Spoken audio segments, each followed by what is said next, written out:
Let's talk about Muammar Gaddafi, a name that means wildly different things depending on where you're from.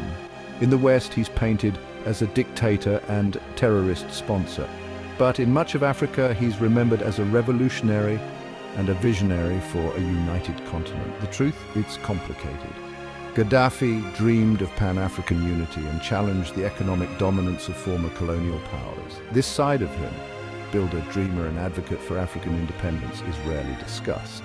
Today, we'll explore the policies and projects that defined his rule for many Libyans and Africans. Before his assassination in 2011, Gaddafi launched initiatives that transformed Libya and aimed to uplift Africa. Some of these were so ambitious they threatened the global status quo. Let's dive in. Imagine a country where healthcare and education are free, no insurance, no debt.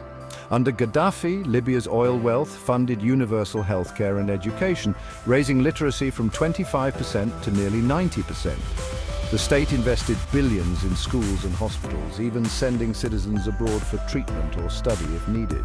This was the core of his state of the masses ideology. National wealth belongs to the people. Gaddafi set out to turn Libya's desert green with the Great Man-Made River, the world's largest irrigation project. Using oil revenue, not foreign loans, he built a vast network to bring water from the Sahara to the coast. The project provided clean water to 70% of Libyans and enabled new agriculture. It was a symbol of African self-sufficiency. No World Bank, no IMF, just Libyan resources for Libyan people. Gaddafi outlawed interest on loans, seeing it as exploitation.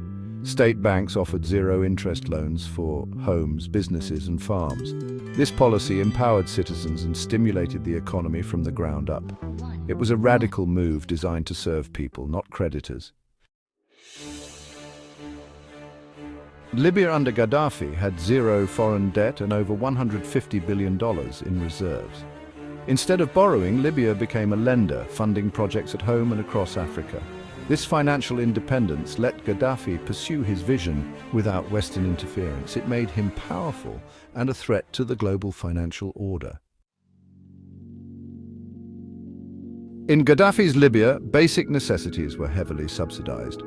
Electricity was free, petrol cost just cents, and housing was supported by the state. The government even subsidized car purchases. These policies created a strong social safety net and reduced daily financial stress. Oil wealth was used to improve lives, not just fill government coffers. Gaddafi championed Pan-Africanism, pushing for a United States of Africa with a single currency, army and passport. He transformed the Organization of African Unity into the African Union and funded infrastructure and peacekeeping across the continent. He pushed for African-controlled financial institutions to break free from Western dependence.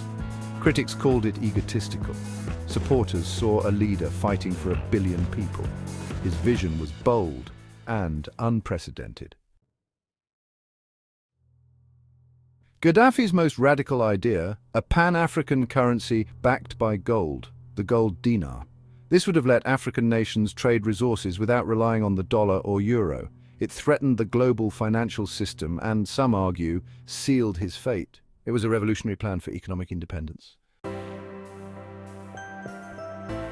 Gaddafi's Libya saw major advances for women.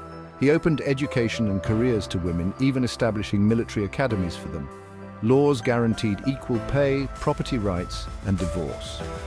While Libya remained patriarchal, these reforms were groundbreaking for the region. Gaddafi believed a nation couldn't prosper while half its people were held back.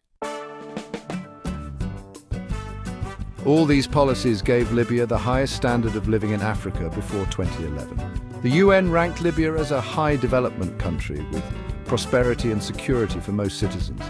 There was little homelessness or hunger, and a strong middle class emerged. The social contract was strong, even as political freedoms were limited. To the West, Gaddafi was a pariah, but to many Africans he was a champion of liberation.